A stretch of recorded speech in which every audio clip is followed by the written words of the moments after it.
আসসালামু আলাইকুম বন্ধুরা, আজকে কি নিয়ে কথা বলবো জানেন? এই বইটা নিয়ে, বইটার মাঝে 31 দফা। 31 দফা কি? 31 দফা এই বিষয় নিয়ে আজকে কথা বলবো। যে শহীদ প্রেসিডেন্ট জিয়াউর রহমান একজন দেশনায়ক ছিল, একজন সিপাহী ছিল, একজন প্রেসিডেন্ট ছিল, যে তার দেশ প্রেম, জনগণের প্রেম তার হাতে গজে প্রমাণ। যে তিনি বাংলাদেশের রূপরেখা যা ছিল শহীদ প্রেসিডেন্ট জিয়া রহমানের হাতে ছিল। এই বইটার মাঝে সম্পূর্ণতা আছে। এবং এবং তারপরে আছে বেগম জিয়া।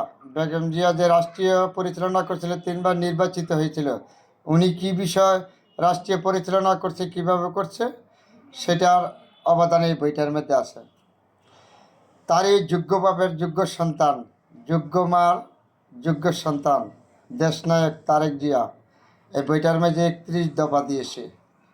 তাহলে আপনাদের সাথে এই বইটার সম্পর্কে আমি বইলা শেষ করতে পারবো না। আপনারা জানেন বাংলাদেশে যে হয়তো এই বইটার মধ্যে আছে সর্বপ্রথম জনগণের সেবা, জনগণের উন্নয়ন, স্বাস্থ্য, শিক্ষা এবং নির্বাচন, তত্ত্বাবধান সরকার, ন্যায় বিচার সম্পর্কে 31 দফা। এবং দেশনায়ক তারেক জিয়া 31 দফা দাবি আবার নতুন করে দিয়েছে। এগুলির মধ্যে তার মার অবদান আছে, তার বাবার অবদান আছে। এদেশের সম্পূর্ণ 31 দফা জনগণের পক্ষে, কোনো সন্দেহ নাই। তাই আজকে বইটা নিয়ে আমি ছোটো মুখে কথা বলে শেষ করতে পারবো না। তারপরে যে বিএনপি কি একটা দল, 17 বছর এই নির্যাতন অত্যাচার সহায়িকরা আজকে এতটুকু আসছেন। এই দেশের বিএনপি দলটাই মানে জনগণের দল, এটা জানতে হবে। বিএনপি এদেশের জনগণের দল, জনগণের পক্ষে কথা বলে। এটা আজ না, যেমন জিয়া রহমানের ছিল, বেগম খালেদা জিয়ার ছিল। যেরকম খালেদা জিয়া এ দেশ থেকে যায় না পালায়া, কেন বলছিল এ দেশ আমার, এদেশের মাটি আমার, এদেশের জনগণ আমার, আমি যাব না।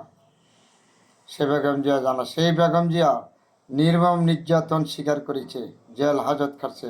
একটা ছেলে নির্মমভাবে হত্যা করছে স্বেচ্ছাচার শেখ হাসিনা, আরেকটা ছেলের মাজা ভাঙ্গিয়া বিদেশে পাঠিয়েছে। সেই সহায় নির্যাতন করে আজকে এই দলটা এতটুকু আসছে। এই দেশের কার জন্য জানেন? শুধু জনগণের জন্য। সেই দলটার নাম হইল জাতীয়তাবাদী বিএনপির দল। তারপরে বাংলাদেশ বিএনপির মহাসচিব মহোদয়কে আন্তরিক অভিনন্দন জানাচ্ছি। সমস্ত দেশের বিএনপির নেতাকর্মীদের প্রতি আমার আন্তরিক অভিনন্দন। আপনারা চোখ কান খোলা রাখবেন, আপনাদের দলে যেন অনুপ্রবেশ করে না ঢুকতে পারে। 31 দফা বইটা পড়লে বুঝতে পারবেন দেশের জন্য তারেক জিয়া কী করতেছে। 3500 মাইল দূরে থেকে তারেক জিয়া এই দলটা আজও ঠিক রাখছে।